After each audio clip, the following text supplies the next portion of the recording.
নমস্কার প্রিয় শ্রোতা বন্ধুরা, রাধাকৃষ্ণ বেদ পিয়ালি চ্যানেলে আমি পিয়ালি আছি। আজকে আপনারা শুনছেন শিব পুরাণ। প্রিয় শ্রোতা বন্ধুরা, শিব পুরাণ আপনাদের কেমন লাগছে অবশ্যই আপনাদের গুরুত্বপূর্ণ মতামত দিয়ে জানাতে ভুলে যাবেন না।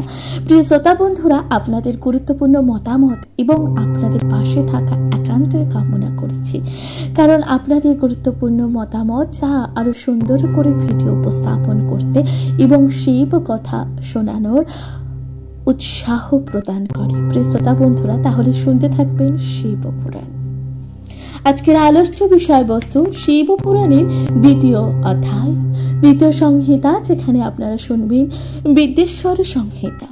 পঞ্চম অধ্যায় ব্রহ্মা বিষ্ণুর যুদ্ধে। ব্রহ্মা ও বিষ্ণুর যুদ্ধে শিবের আগমন। শুনতে থাকুন শিব পুরাণ। শঙ্কর বললেন, বৎসদেবগণ, কি কারণে তোমরা এখানে এসেছো? জগতের মানুষ আর দেবতাগণ সবাই নিজ নিজ কাজ করছে তো। আমি ইতিপূর্বে ব্রহ্মা বিষ্ণুর পরস্পরের যুদ্ধ বৃত্তান্ত বিদিত হয়েছি। এখন তোমরা আশার যুদ্ধ ব্যাপারে আরো নিশ্চিত হলাম। নিশ্চয়ই ওদের মধ্যে আর সংগ্রাম উপস্থিত। আমি এখনই সেখানে গমন করব। কথা বলি তিনি অনুচরগণদের সেই যুদ্ধক্ষেত্র যাবার জন্য আদেশ দিলেন। অনুচরগণরা তখন নানান বেশ ধারণ করে নিজ নিজ বাহনের উপরে চড়ে নানা বাদ্যদ্রব্য বাজাতে অপেক্ষা করতে লাগলে। তাহলে অনুচরগণরা কি করতে লাগলেন? নিজ নিজ বাদ্যদ্রব্য বাজাতে অপেক্ষা করতে লাগলেন। এবার মহেশ্বর এসে রথের ওপরে পঞ্চ আসনে বসলেন। চারিদিকে ধ্বজ পতাকা উঠতে লাগলো। আকাশ থেকে পুষ্পবৃষ্টি হতে লাগলো। ইন্দ্রাদি দেবগণ সকলে সপুত্র সনুচর শঙ্করের আগমনে হলেন প্রবৃত্ত।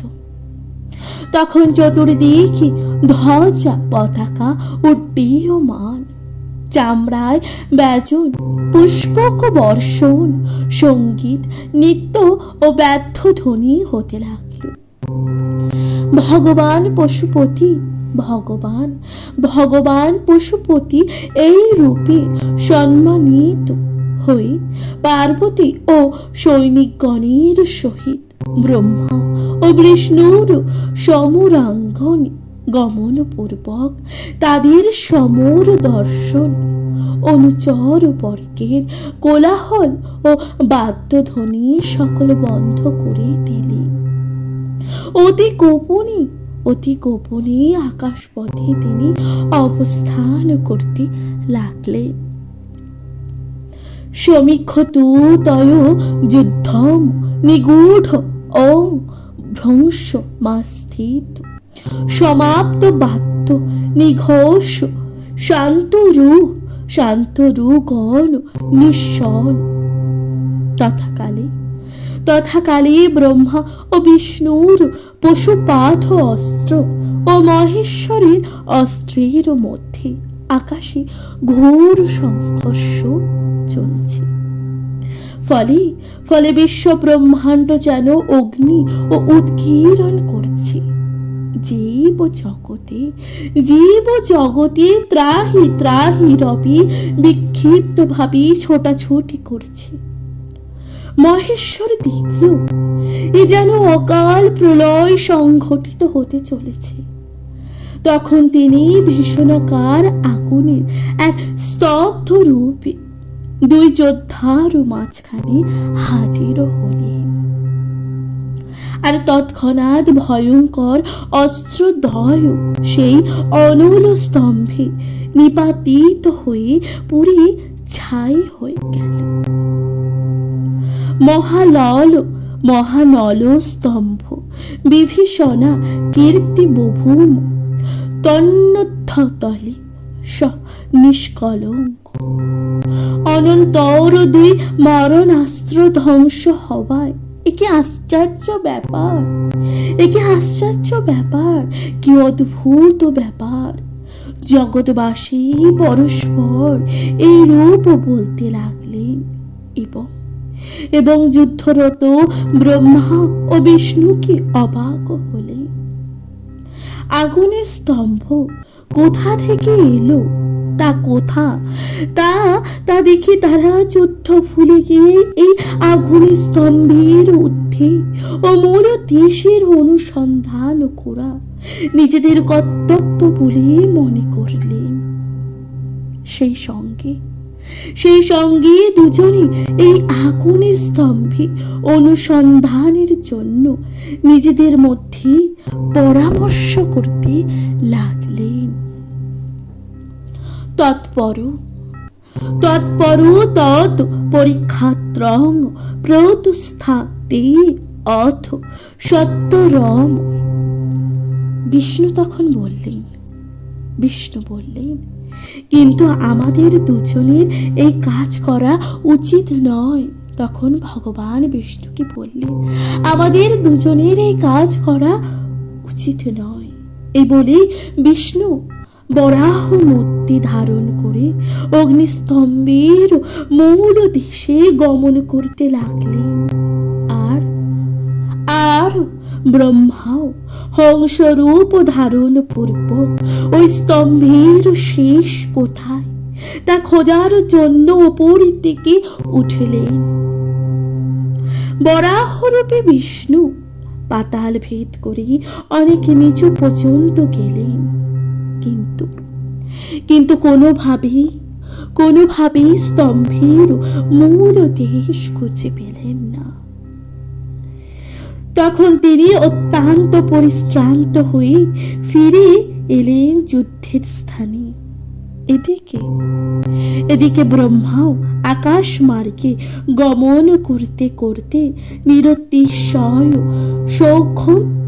সৌগন্ধময় কিঞ্চিত বিচ্যুত অদ্ভুত এক কেতকী কুসুম সনন্ত করলেন। তা দেখলে যেন মনে হয় তা বহু বর্ষ ধরে পতিত হচ্ছে। তা দেখে কি মনে হচ্ছে? তা বহু বর্ষ ধরে পতিত হচ্ছে। তাতে তার মাথায় কম্পন শুরু হয়। কেতকী ফুল তখন মহাদেবের মাথা থেকে ঝরে পড়েছিল। কেতকী ফুল তখন সেই মহাদেবের মাথা থেকে ঝরে পড়েছিল। ব্রহ্মা কেতকীকে বললেন, পুষ্পরাজ, তুমি কোন স্থান থেকে ঝরে পড়েছ? কে বা তোমায় ধারণ করে আছেন? তখন কেতকী বলল, ব্রাহ্মণ, আমি স্তম্ভের মধ্যে থেকে বহুকাল পতিত হচ্ছি, তথাপি স্তম্ভের আদি দর্শনে বঞ্চিত। অতএব হে ব্রাহ্মণ, আপনি এই স্তম্ভের শেষ কোথায় তা খোঁজার আশা পরিত্যাগ করুন। শখে কেতকী আমি এই স্তম্ভের অন্তটা দেখার জন্যই হংসরূপে এখানে এসেছি। কিন্তু সে যাই হোক, এখন তোমাকে আমার একটি উপকার তো করতেই হবে। বিষ্ণুর কাছে বলতে হবে যে আমি স্তম্ভের অন্তটা দেখেছি। এটা তোমার কাছে আমার অনুরোধ। একথা বলে ব্রহ্মা তখন কেতকীকে বারবার প্রণাম করতে লাগলেন। সুত তখন বললেন যে, মুনিবরগণ, ব্রহ্মা এই ক্ষেত্রে অসৎভাবে গ্রহণ করলেন। কারণ বিপদকালে অসত্য কথা বলা দোষ নেই। অসত্যমপি সন্তং স্যাৎ অপদার্থ অনুশাসনম। অনন্তর ব্রহ্মা সমরাঙ্গনে উপস্থিত হয়ে বিষ্ণুকে নিরানন্দ ও পরিশ্রান্ত নিরীক্ষণে আনন্দ নৃত্য করতে করতে বললেন, আমি স্তম্ভের শেষ ভাগ দেখছি। কেতকী তার সাক্ষী আছে। তখন কেতকী বিষ্ণুর সামনে বললেন, ব্রহ্মা যা বলেছেন তা কি সত্য? অগত্যা বিষ্ণু তা সত্য বোধ করে স্বয়ং ব্রহ্মাকে প্রণাম পূর্বক ষোড়শ প্রচারে পূজা করলেন।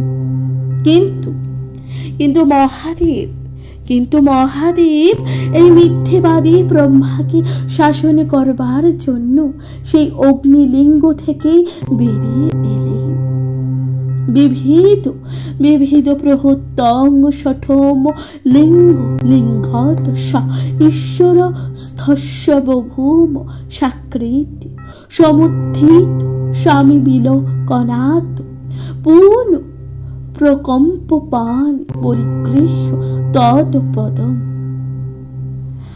মহেশ্বরকে সমূর্তিতে আসতে দেখে কেতকী তাকে প্রণাম করলেন। ব্রহ্মা বিষ্ণু ভয়ে কম্পিত। তিনি বললেন, প্রভু আমার মোহের দ্বারা আচ্ছন্ন হয়েছিলাম, সেজন্য আপনার অনাদি অনন্ত মূর্তি নিয়ে অনেকে বিতর্ক করেছি। হে করুণা সিন্ধু মাং প্রসীদ করুণা কর কলঙ্ক নৈব সৃষ্টং ক্ষমস্য বিহিতং ভবতৈব কিল্লা। আমার প্রতি আপনি প্রসন্ন হন। আপনার দর্শনে আমার সমুদয় পাপ বিনষ্ট হয়েছে। এক্ষেত্রে আপনার মার্জনা করুন। এক্ষেত্রে আপনার এই যে আমাদের অপরাধ মার্জনা করুন প্রভু।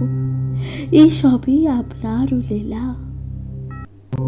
ব্রহ্মা কথা বলে বিরত হলে মহেশ্বর হরিকে সম্বোধন করে বললেন, বৎস হরে, তুমি প্রভুত্বাভিলাষী হয়েও সত্য বাক্য বলায় তোমার প্রতি আমি পরম প্রীত হয়েছি। ফলে আজ থেকে যে কোনো দেশে যে কোনো স্থানে সর্বত্রই তোমার পূজা হবে। তোমার পৃথক মূর্তির প্রতিষ্ঠা ও উৎসব হবে। অনন্তর সুত বললেন, হে মুনিগণ, সত্য কথা বলার জন্য শ্রী বিষ্ণুর প্রতি ভগবান শঙ্কর অত্যন্ত প্রীত হলেন এবং দেবগণ সমক্ষে হরিকে সম্পূর্ণ নিজ স্বাধীনতা প্রদান করলেন। অর্থাৎ এখানে শ্রী বিষ্ণু সত্য কথা বলেছিলেন, সে কারণে তাকে সকল স্বাধীনতা দিলেন। ইতি দেব পুরা প্রেত সত্যং হরয়ে পরম দদৈ শ্যাদ শাসাদ মত্তথং দেব সংগীচ পশ্যতি। প্রিয় শ্রোতা বন্ধুরা, তাহলে এখানে সমাপ্ত হলো পঞ্চম অধ্যায়। কেমন লাগছে আপনাদের শিবপুরাণ? অবশ্যই আপনাদের গুরুত্বপূর্ণ মতামত জানাতে ভুলে যাবেন না। এর পরবর্তী অধ্যায় অর্থাৎ ষষ্ঠ অধ্যায় শুনতে থাকবেন। প্রিয় শ্রোতা বন্ধুরা, শুনতে থাকুন শিবপুরাণ। অবশ্যই আপনাদের গুরুত্বপূর্ণ মতামত দেবেন এবং পাশে থাকবেন। সকলে অবশ্যই কমেন্টে লিখতে ভুলে যাবেন না। হর হর মহাদেব।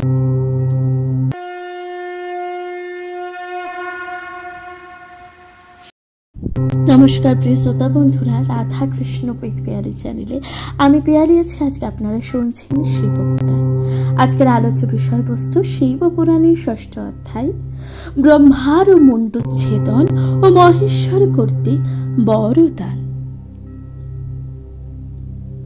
সসজ্জাত মহাদেব পুরুষং কস্মিত অদ্ভুতাম ভৈরব ব্যাখ্যাং ভ্রবোদ্ধ থাত ব্রহ্ম দর্প জিজ্ঞাসান সংশয়। নন্দিকেশ্বর বললেন, অনন্তর অনন্তর মহাদেব, অনন্তর মহাদেব ব্রহ্মার দর্পনাশীর জন্য ভ্রমধ্য থেকে ভৈরব নামে এক অদ্ভুত পুরুষ সৃষ্টি করলেন। পরে তিনি সেই আবির্ভূত ভৈরব ও প্রভু শঙ্করকে প্রণাম পূর্বক বললেন, প্রভু শীঘ্রই আদেশ করুন, আমাকে কি করতে হবে? শঙ্কর তখন বললেন যে, বৎস, এই যে জগতে আদি ব্রহ্মাকে দেখছো, অতি সত্বর শানিত ঘর্ক দ্বারা ওর নিজের দুষ্কর্মের ফল প্রদান করো। ও মিথ্যে কথা বলেছে আমাকে। তখন ভৈরব এক হাতে ব্রহ্মার কেশাকর্ষণ পূর্বক অন্য হাতে তার সেই অশুদ্ধভাষী পঞ্চম মস্তকটি বিচ্ছিন্ন করে দিলেন। সবই গৃহতৈক্য করেন কৃষং তথ পঞ্চমং দৃপ্তম সত্য ভাষণং চিত্তা শিরাং শস্য নিহতন্ত মধ্যত প্রকম্পন খর্গমতি স্ফুটং করে। তারপর অপর চারটি মুখে একসঙ্গে কাঁদতে উদ্যত হলেন। আগে ব্রহ্মার 5টি মুখ ছিলেন। অনন্তর সেই উদ্যত অসি ঘোরাতে থাকলে ব্রহ্মার বস্ত্রমালা ও উত্তরীয় সুন্দর চুল ও অলঙ্কার সব খুলে পড়ে গেল। তিনি ভয়ে কাঁপতে কাঁপতে বাতাহত কদলী বৃক্ষ ও লতার ন্যায় কম্পিত কলপরে সেই ভৈরবের চরণ পদ্মে নিপাতিত হলেন। তৎকালে কে বা পরায়ণ কে সব ব্রহ্মায় রক্ষার নিমিত্ত ও কৃতাঞ্জলি হয়ে অশ্রুবর্ষণী শিবের পাদ ও পল্লব অভিষক্ত করতে পিতাকে পুত্রের ন্যায় অস্ফুট মধুর বাক্য বললেন। প্রভু, পূর্বে আপনি একে ঈশ্বর চিহ্নে 5টি বদন প্রদান করেছিলেন। সেই অনুগ্রহ বশত ব্রহ্মার প্রতি কৃপা করে তার অপরাধ ক্ষমা করুন। বিষ্ণুর প্রার্থনাতে তুষ্ট হয়ে শঙ্কর ব্রহ্মদণ্ড থেকে ভৈরবকে নিরাবরণ পূর্বক কপটচারী ব্রহ্মাকে বললেন, ব্রাহ্মণ, তুমি তো পূজা পাওয়ার জন্য এমন মিথ্যার আশ্রয় গ্রহণ করলে, তবে এই পৃথিবীতে তোমার পূজা ও উৎসবাধি আর কিছুই যে হবে না।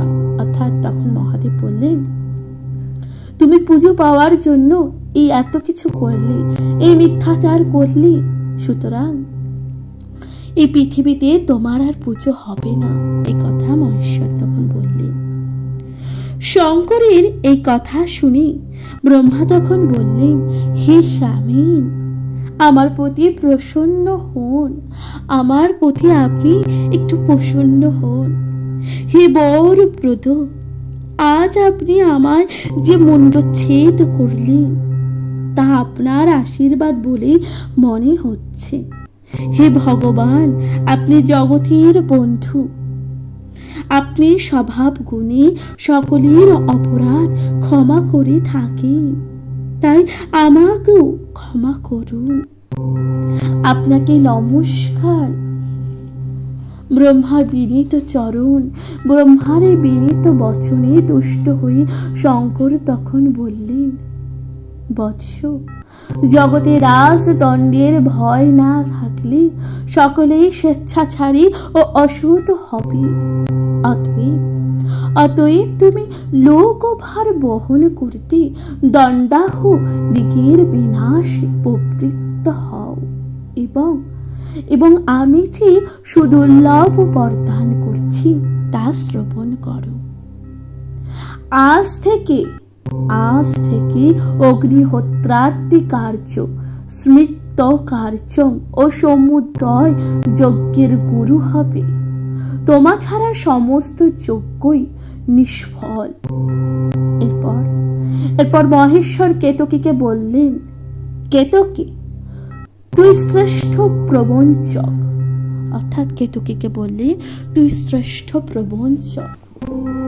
আমি তোকে সামনে আর দেখতে পারছি না। আজ থেকে আমার পুজোয় তোর আর কোনো অধিকারই থাকবে না। তোর পূজায় আমি সন্তুষ্ট হব না। মহেশ্বর এ কথা বললে সমুদয় দেবগণ কেতকীকে শিব নিধান থেকে অন্যত্র গমন করতে নিবারণ করলেন। তখন কেতকী শিবকে বললেন, হে নাথ, আপনাকে প্রণাম। আমি যা কিছু অন্যায় করেছি সেজন্য আমার এই জন্ম বিফল। হে পিতু, আজ আমার যত দোষ ত্রুটি ক্ষমা করুন। তাছাড়া আপনার নাম স্মরণ করলে স্মরণকারী সমস্ত পাপ যদি নষ্ট হয়, তাহলে আপনি আমার নয়ন পথের পথিক হয়েছে। তখন কি জন্য সামান্য মিথ্যা দোষ থেকে আমি মুক্ত হতে পারবো না? কেতকী, আমি জগতের ঈশ্বর মহেশ্বর। সেজন্য আমার কথা কোনোদিন মিথ্যা হবে না। বলছি তো, তোমার দ্বারা আমি পুজো নেব না। তবে বিষ্ণু ও অন্যান্য দেবতারা তোমায় পুজো নেবে। তাতেই তোমার জীবন সার্থক হবে।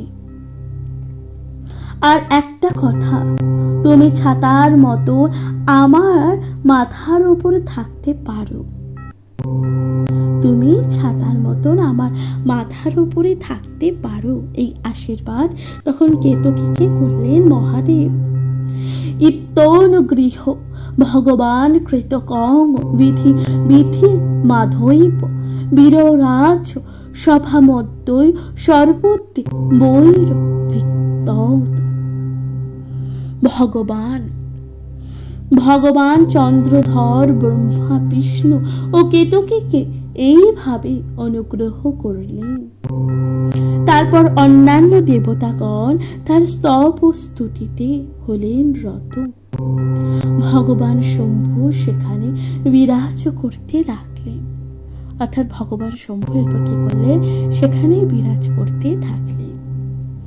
প্রিয় শ্রোতা বন্ধুরা, তাহলে এখানে সমাপ্ত হলো ৬ষ্ঠ অধ্যায়, যেখানে আপনারা শুনলেন ব্রহ্মার মুণ্ডচ্ছেদ। আশা করছি তা আপনাদের ভালো লেগেছে। প্রিয় শ্রোতা বন্ধুরা, শিব পুরাণ আপনাদের কেমন লাগছে অবশ্যই আপনাদের গুরুত্বপূর্ণ মতামত দিয়ে জানাতে ভুলে যাবেন না। চ্যানেলে প্রথমবার শুনে থাকলে অবশ্যই চ্যানেলটিকে সাবস্ক্রাইব করে দেবেন, লাইক কমেন্ট শেয়ার করে পাশে থাকবেন। শুনতে থাকুন শিব পুরাণ। এর পরবর্তী অধ্যায় আপনারা শুনবেন ৭ম অধ্যায়, যেখানে আপনারা শুনবেন ব্রহ্মা বিষ্ণুর প্রতি শিবের ব্রহ্মজ্ঞান প্রদান। শুনতে থাকুন শিব পুরাণ।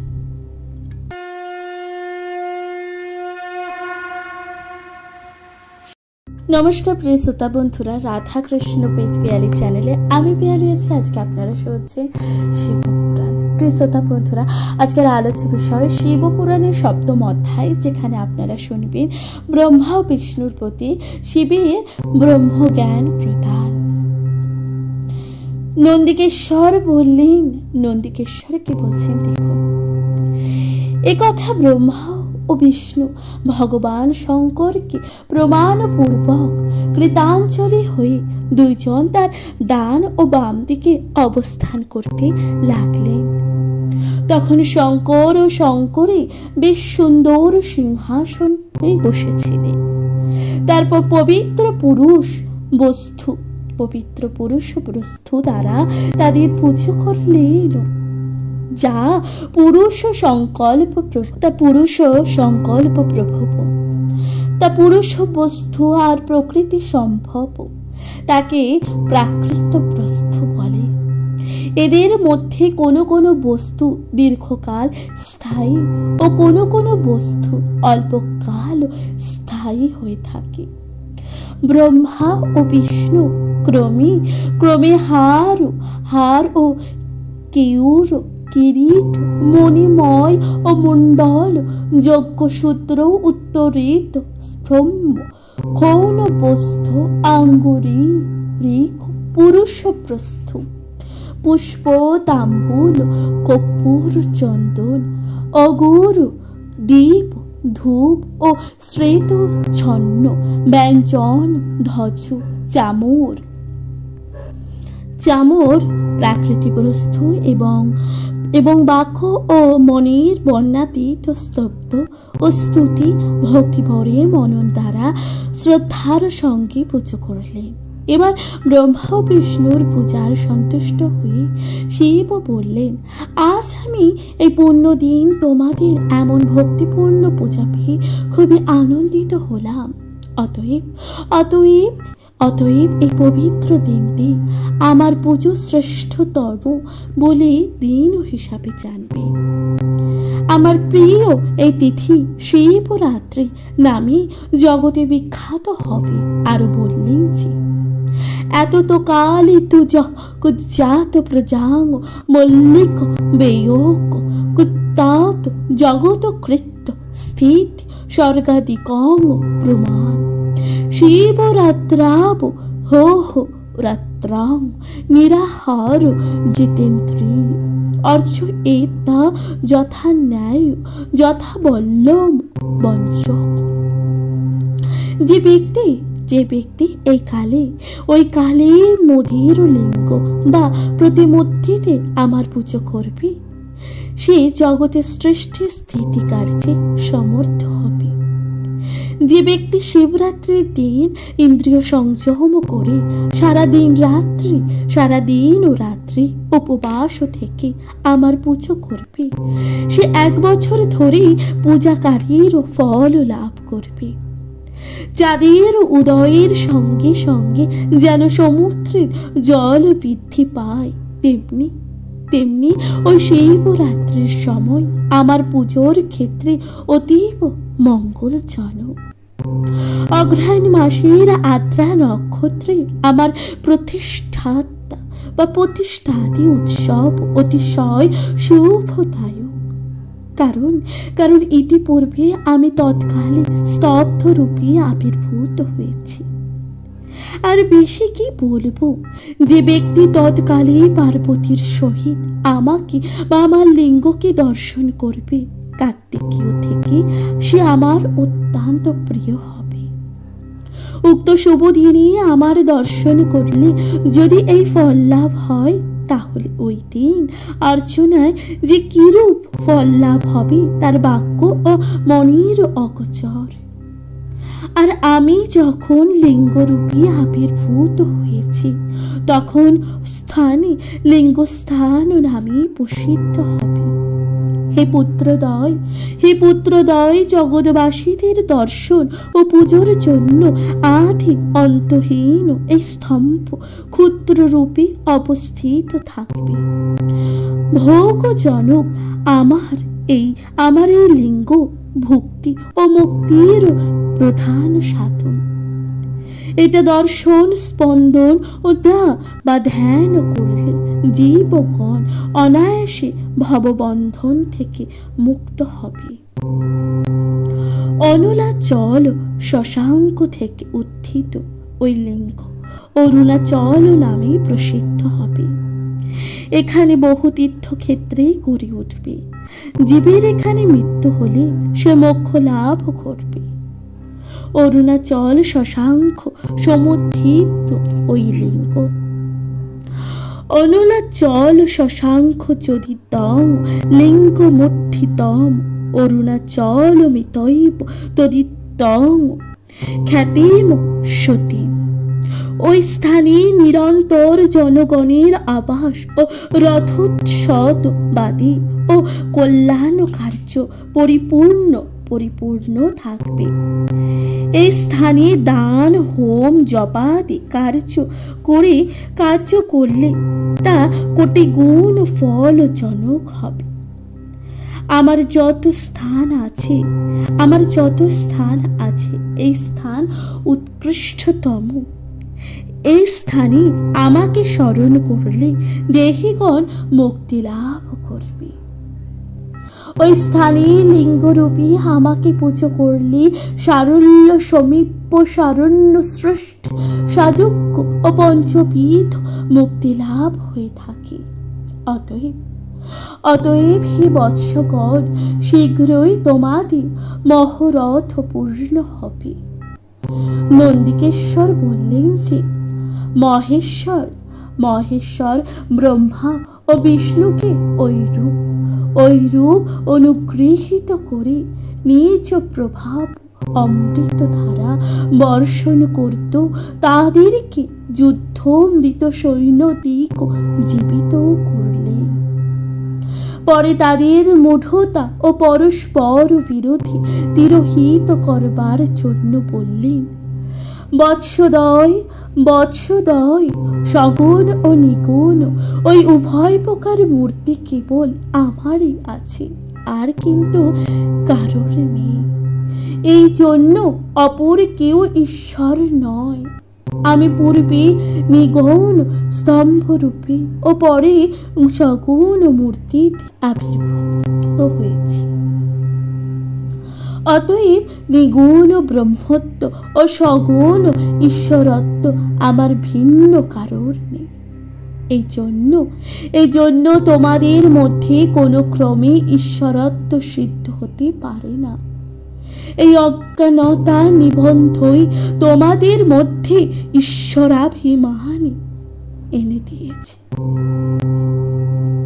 আমি সেই অজ্ঞানতা দূর করবার জন্যই ওই সমরভূমির আবির্ভূত হয়েছি।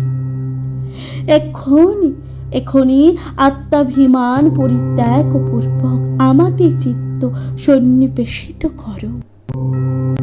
আমার অনুগ্রহই ত্রিজগতে সমুদয় কার্য সিদ্ধি হচ্ছে।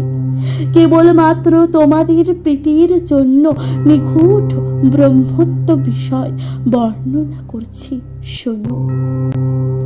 অহমেধ পরং ব্রহ্মং মহৎ স্বরূপং কলা কলম ব্রহ্মত্তা দিশ্বর সার্চর কৃতং মে অনুগ্রহাদি কম। আমি সেই নিরাকার পরম ব্রহ্ম এবং সগুণ ও নিগুণ, যা দেখেছি তা আমারই স্বরূপ। আমি ঈশ্বর এবং অনুগ্রহাদি আমারই কার্য। আমি সর্বপ্রেক্ষা বৃহৎ ও জগতে বৃদ্ধিকারক বলে ব্রহ্মশব্দে অভিভূত হয়ে থাকি। আমি সর্বদা সমভাবপন্ন ও সর্বব্যাপী। এই জন্য সকলে আত্মা বলে থাকে।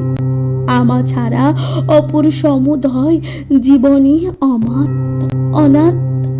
আমি ঈশ্বর বলি অনুগ্রহাদি স্বর্গান্ত পঞ্চ জগত কৃত্য নিয়মিত রূপ বিধান করে থাকি। আমা ছাড়া অন্য কেউ তাতে সমর্থ নয়। তোমাদেরকে আমার ব্রহ্মত্ব জ্ঞাপনের জন্য অগ্রে নিগুণ লিঙ্গরূপী উৎসর্গ বা উৎপন্ন হয়ে তৎক্ষণাৎ অজ্ঞাত ঈশ্বরত্বর প্রকাশের জন্য সাক্ষাৎ সগুণ ঈশ্বর রূপ এখানে আবির্ভূত হয়েছি। অতএব আমাকেই সগুণ ঈশ্বর বলে জানবে। সেই সঙ্গে দৃশ্যমান সগুণ এই স্তব আমার ব্রহ্মত্ব ব্যঞ্জন। এই স্তবে যখন আমার লিঙ্গ চিহ্ন প্রকাশ পাচ্ছে, তখন এটা আমারও লিঙ্গ। তোমার নিত্য এই লিঙ্গে পুজো করবে। এই লিঙ্গই আমার স্বরূপ। লিঙ্গ আর লিঙ্গ বাণী কোনো প্রভেদ নেই, নাম আর নামের মতন। যেখানে লিঙ্গ সেখানেই আমি, যে আমার লিঙ্গ প্রতিষ্ঠা করবে সে ধন্য। আমার লিঙ্গ প্রতিষ্ঠা না করলে শুধু প্রতিমূর্তি স্থাপন করি সে ক্ষেত্রে বা সেই স্থানে শিব ক্ষেত্র ধন্য হবে। আমার লিঙ্গ প্রতিষ্ঠা না করলে শুধু প্রতিমূর্তি স্থাপন করলে সেক্ষেত্রে শিব ক্ষেত্র বলে গণ্য হবে না। লিঙ্গ ভাবের ন তথ্য খেত সবের মপি সর্বত। প্রিয় শ্রোতা বন্ধুরা, তাহলে এখানেই সমাপ্ত হচ্ছে শিব পুরাণের শিব পুরাণের সপ্তম অধ্যায়। আপনাদের কেমন লাগলো? যেখানে আপনারা শুনলেন ব্রহ্মা বিষ্ণুর প্রতি শিবের ব্রহ্ম জ্ঞান প্রদান। শ্রোতা বন্ধুরা, শিব পুরাণ আপনাদের কেমন লাগছে অবশ্যই আপনাদের গুরুত্বপূর্ণ মতামত জানাতে ভুলে যাবেন না। চ্যানেলে প্রথমবার শুনে থাকলে অবশ্যই চ্যানেলটিকে সাবস্ক্রাইব করে দেবেন, লাইক কমেন্ট শেয়ার করে পাশে থাকবেন। প্রিয় শ্রোতা বন্ধুরা, শুনতে থাকবেন শিব পুরাণ। অবশ্যই কমেন্টে লিখতে ভুলে যাবেন না হর হর মহাদেব। তাহলে আজকের মতো জানাচ্ছি এখানে বিদায়। ভালো থাকবেন, সুস্থ থাকবেন তথা শুনতে থাকবেন শিব পুরাণ। নমস্কার।